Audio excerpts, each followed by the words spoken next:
are the God who was, who is, and is to come.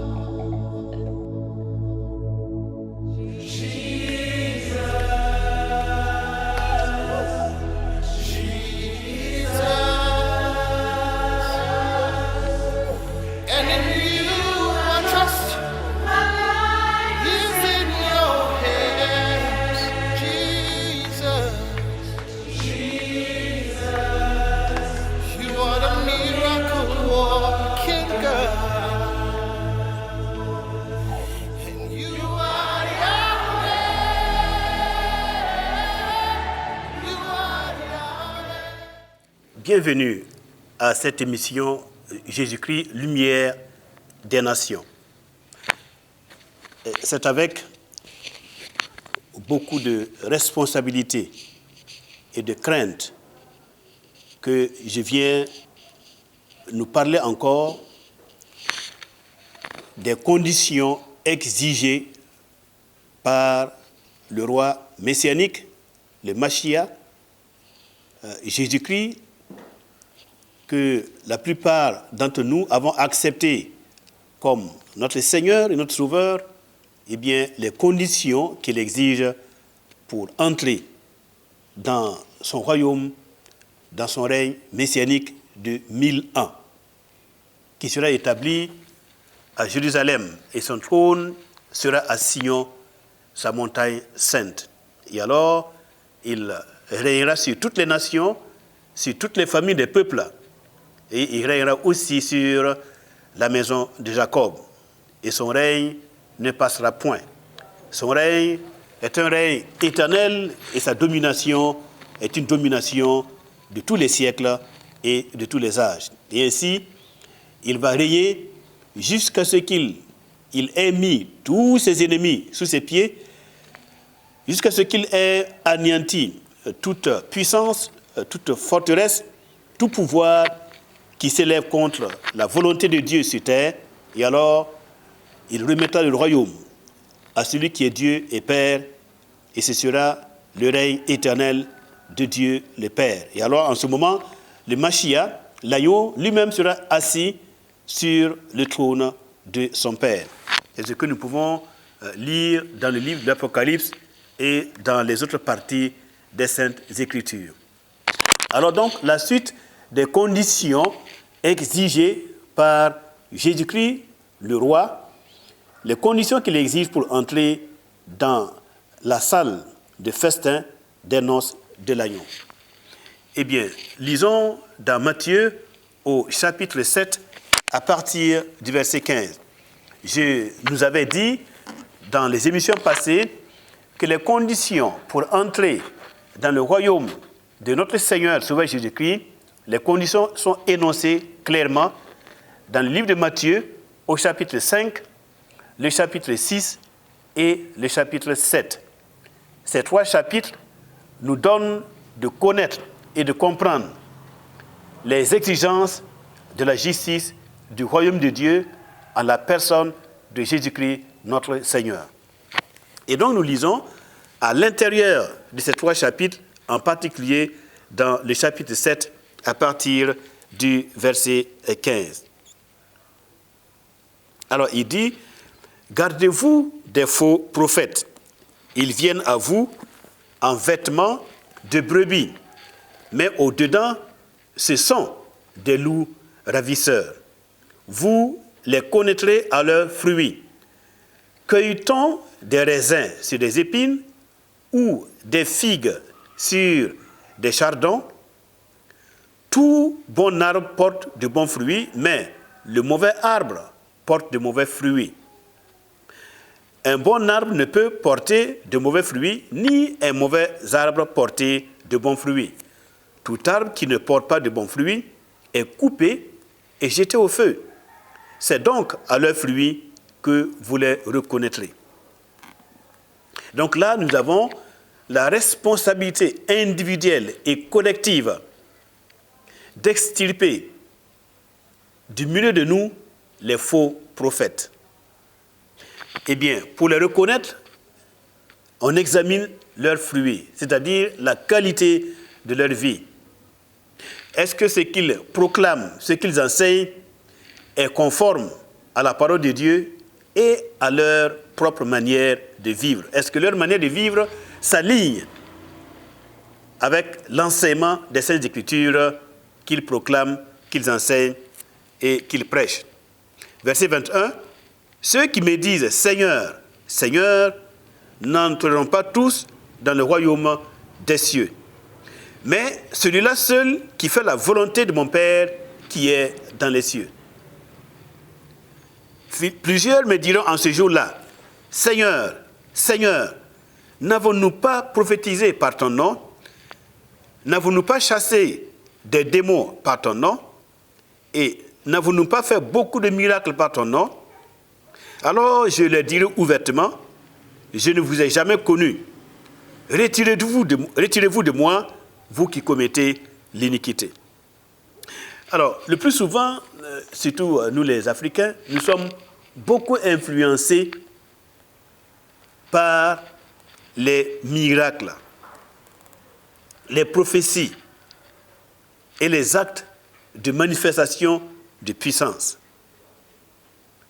Nous y tenons tellement que lorsque nous voyons un homme et une femme opérer des miracles, nous avons tendance à ne plus chercher à comprendre l'origine de l'esprit qui l'anime. Or, l'Écriture nous dit « Examinez toutes choses pour savoir si ça vient de Dieu. » Parce qu'il y a plusieurs faux esprits, il y a plusieurs mauvais esprits qui sont entrés dans le monde, plusieurs faux prophètes.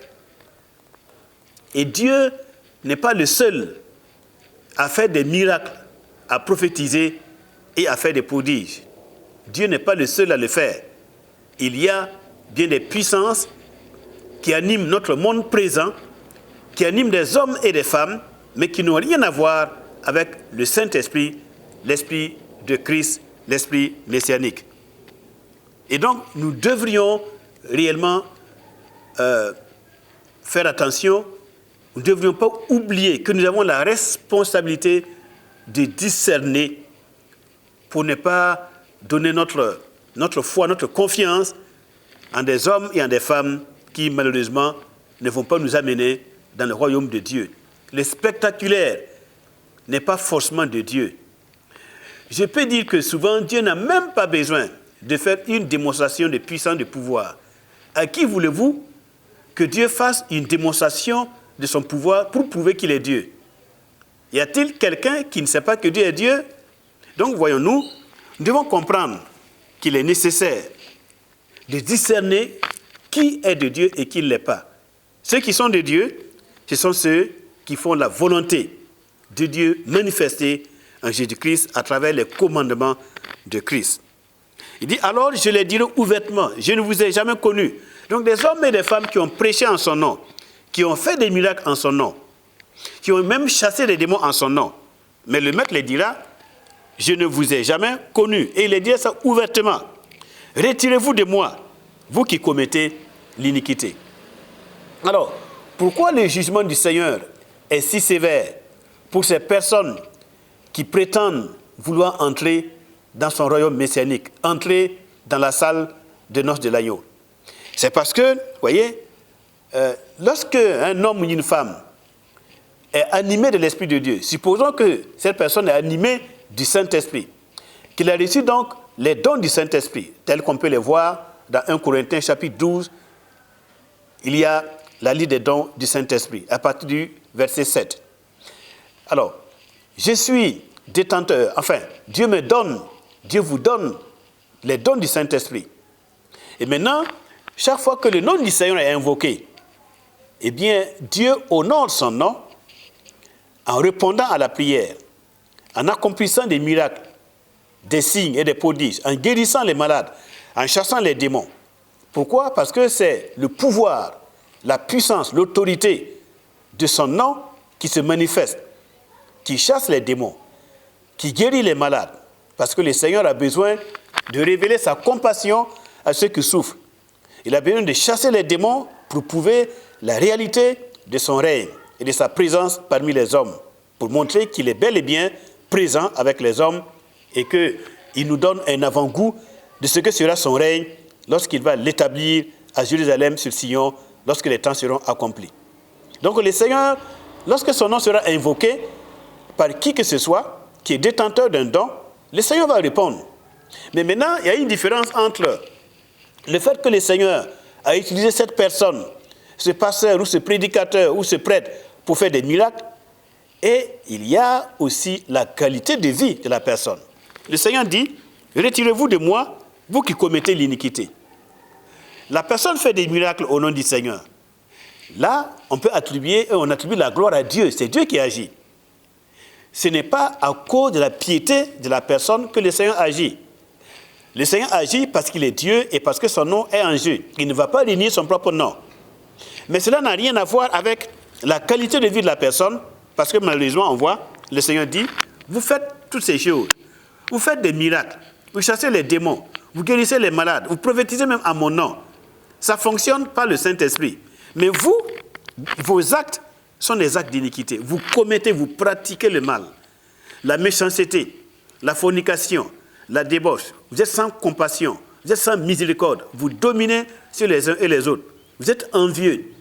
Voyez, vous êtes des viveurs dans le monde présent. Vous êtes attachés à l'amour de l'argent. Vous êtes attachés au plaisir du monde présent. Vous vous élevez au détriment de ma gloire. Vous vous donnez gloire vous-même au détriment de ma personne. Vous voulez gagner le monde, vous voulez les honneurs, vous voulez la puissance, et vous régnez et dominez sur les hommes. Alors vous commettez l'iniquité.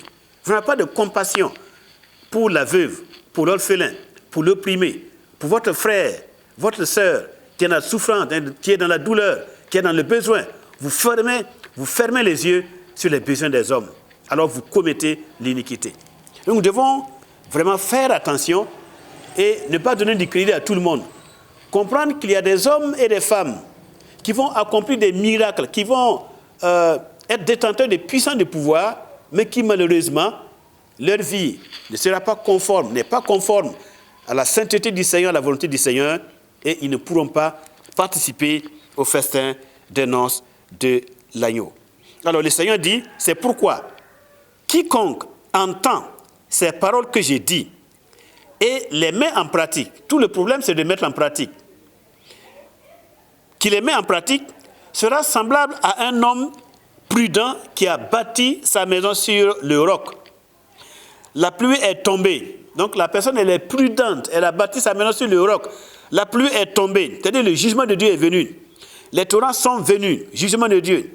Les vents ont soufflé. Les épreuves. Sa foi a été testée. Les vents ont soufflé et se sont jetés contre cette maison.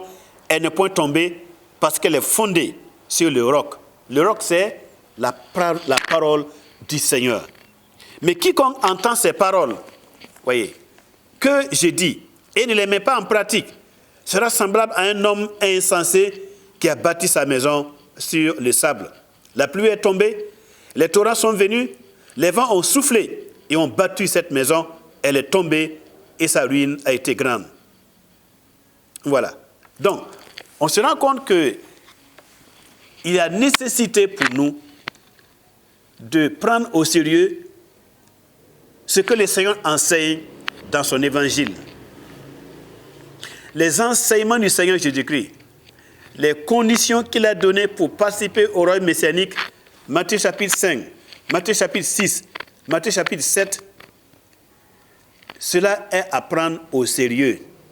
Il dit lui-même, celui qui met ses paroles en pratique, il est comme un homme qui a bâti sa maison sur le roc. Autrement dit, notre vie est sur du sable. Et au jour du jugement, malheureusement, toutes nos œuvres et la qualité, la mauvaise qualité de notre vie sera révélée et nous risquons d'être jugés indignes de participer au festin de noces de l'agneau. Lorsque nous lisons dans 1 Corinthiens au chapitre 6, 1 Corinthiens au chapitre 6, à partir du verset 5, il est écrit ceci, toujours dans les conditions exigées pour entrer dans le règne messianique. Je te le dis à votre honte, ainsi il n'y a parmi vous pas un seul homme sage qui puisse prononcer entre ses frères. Mais un frère plaide contre un frère, et cela devant les infidèles. C'est déjà certes un défaut chez vous que d'avoir des procès les uns avec les autres. Pourquoi ne souffrez-vous pas plutôt quelque injustice?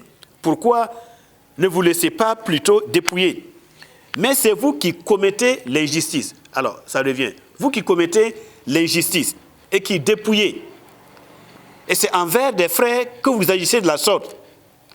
Ne savez-vous pas que les injustes n'hériteront point le royaume de Dieu? Voyez. Donc, ceux qui sont injustes, qui ne règlent pas leurs affaires selon la justice, surtout envers les frères, des hommes et des femmes qui dépouillent, qui ne sont pas justes à l'égard de leurs frères et de leurs sœurs, alors il est écrit carrément, les injustes n'entreront point dans le royaume de Dieu.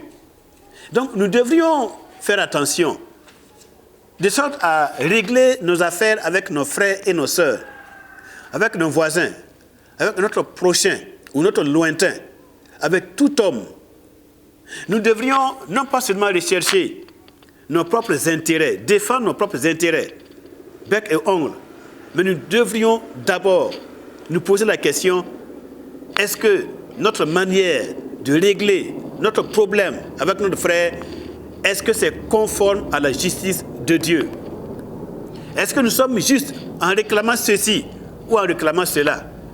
Est-ce que nous sommes dans la justice de Dieu et la justice des hommes? Il ne suffit pas surtout de gagner le procès ou de dominer sur les autres, d'arracher de l'un ou de l'autre, d'arracher les choses des hommes.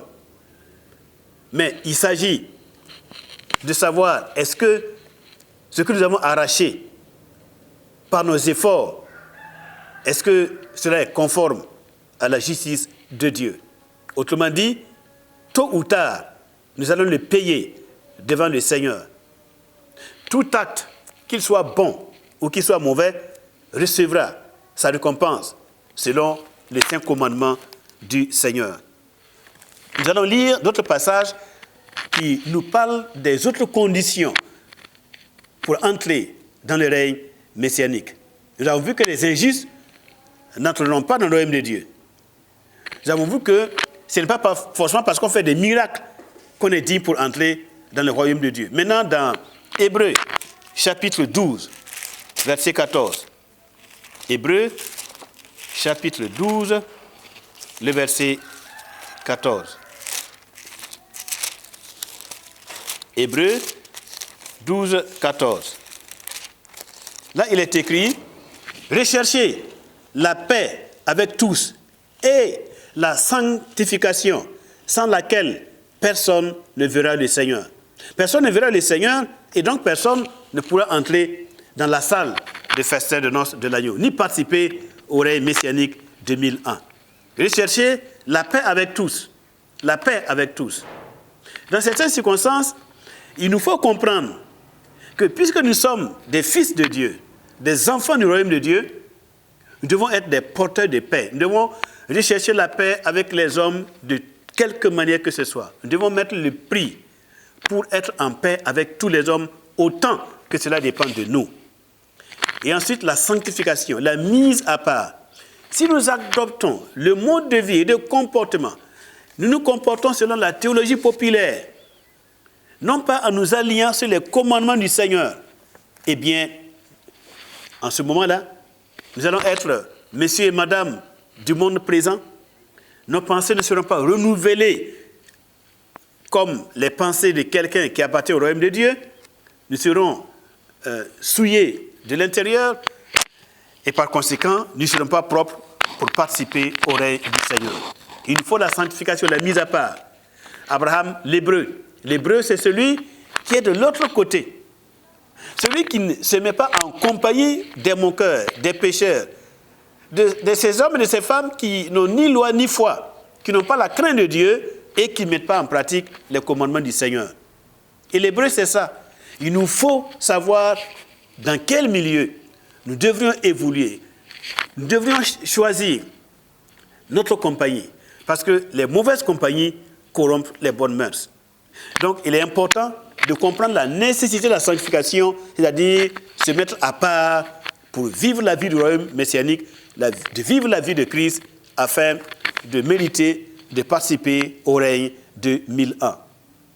Alors, dans Matthieu 19, verset 27. Matthieu 19, verset 27. Là, nous allons voir la nécessité de servir le roi messianique. Pendant que nous sommes sur cette terre, au cours de notre vie, nous devrions servir le Seigneur. Si nous ne le servons pas maintenant que nous sommes vivants dans ce monde de ténèbres, dans ce monde de difficultés, eh bien, nous ne serons pas dignes de le servir dans le monde à venir. Pierre, prenant la parole, dit, « Voici, nous avons tout quitté et nous t'avons suivi. Quand sera-t-il pour nous ?» Le Seigneur lui répondit, « Je vous le dis en vérité, quand le Fils de l'homme, au renouvellement de toutes choses, sera assis sur le trône de sa gloire à Jérusalem, le trône de sa gloire, vous qui m'avez suivi, vous serez de même assis sur 12 trônes et vous jugerez les 12 tribus d'Israël. » Voilà. Donc, eux, ils ont part au royaume, les disciples. Pourquoi? Parce qu'ils ont persévéré avec le Seigneur. Ils l'ont suivi. Ils lui ont été fidèles dans ces moments de tribulation, dans ces moments les plus difficiles. Ils ont risqué leur vie pour être ses disciples. Ils l'ont servi. Et dans 2 Timothée, chapitre 2, verset 12, il est écrit, « Si nous persévérons avec lui, avec Christ, dans notre foi, alors nous régnerons aussi avec lui, le règne messianique. Mais si nous le régnons entre-temps, lui aussi, il va nous régner. Si pour quelque motif que ce soit, alors nous sommes tombés dans les péchés et nous n'avons pas eu assez de force dans notre âme pour rebondir, pour nous ressaisir et faire ce qu'on appelle teshuva, retour vers le Seigneur, et que nous sommes restés dans nos fautes, eh bien, en ce moment-là, que voulez-vous que le Seigneur fasse? Si nous le régnons, lui aussi, il va nous régner. Si pour des raisons liées au monde présent, les soucis du siècle, la séduction des convoitises, l'invasion des richesses, la vie matérielle, avec tous les plaisirs qui s'offrent à nous, les avantages matériels, la position sociale, si toutes ces choses viennent obscurcir nos yeux spirituels, au point que nous avons manqué de porter le regard sur les choses invisibles, surtout le royaume messianique qui vient. Alors, si les choses se passent comme ça pour nous, nous avons renié le maître qui nous a choisis. Alors, en ce moment, nous ne serons pas dignes de participer au règne messianique. Alors, dans Luc chapitre 14, verset 15, un homme qui était là et qui entendait toutes les exigences que le Seigneur énumérait pour entrer dans son royaume. Cet homme, dans Luc 14, 15, il dit, « Heureux celui qui prendra son repas dans le royaume de Dieu. » Et le Seigneur va répondre en disant, « Eh bien, tous sont appelés, nous sommes tous appelés à participer au règne messianique et à prendre notre repas, le repas messianique, lors du banquet de Jésus-Christ avec son peuple dans son royaume. Ce banquet qui va inaugurer la gloire de son règne. Rappelez-vous de la splendeur, de la magnificence du règne du roi Salomon. Mais le roi Salomon est une image de la personne du vrai fils de David, le vrai roi d'Israël, qui est le Mashiach, Jésus-Christ, fils d'Abraham, fils de David, le roi. Dans le royaume de Salomon, la parole de Dieu nous dit que la richesse était tellement abondante que l'or et l'argent étaient comme les pierres à Jérusalem. C'est une expression idiomatique pour dire que le royaume était tellement abondant en or et en argent que toutes les nations de la terre Par exemple, la reine de Saba. Toutes les nations de la terre, les rois et les puissants, se rendaient à Jérusalem pour admirer la gloire de son règne et la grandeur de sa sagesse. Et en son temps, Salomon était une figure du Mashiach, Jésus-Christ, qui vient bientôt pour régner à Jérusalem sur toutes les nations. Et sa gloire remplira les cieux et la terre. Et l'Écriture dit que les nations de la terre lui apporteront leur offrande et leur hommage. Toutes les nations iront le glorifier et l'adorer à Jérusalem. Il sera assis sur le trône de sa gloire.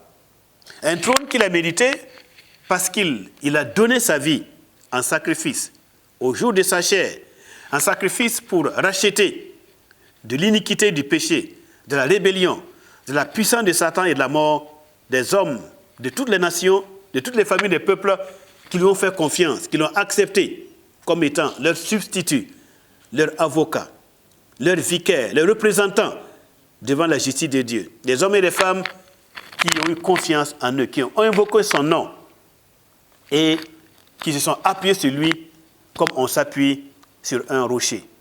La pierre rejetée par les bâtisseurs, mais choisie et précieuse devant Dieu, tel que celui qui met en elle sa confiance ne sera jamais déçu.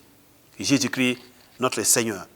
Donc le Christ revient et sa gloire est une réalité, sa puissance est une puissance qui remplira toute la terre. C'est pourquoi cet homme dit « Heureux celui qui prendra son repas dans le royaume de Dieu ». Je et vous serez heureux si jamais vous remplissez les conditions pour participer au règne messianique.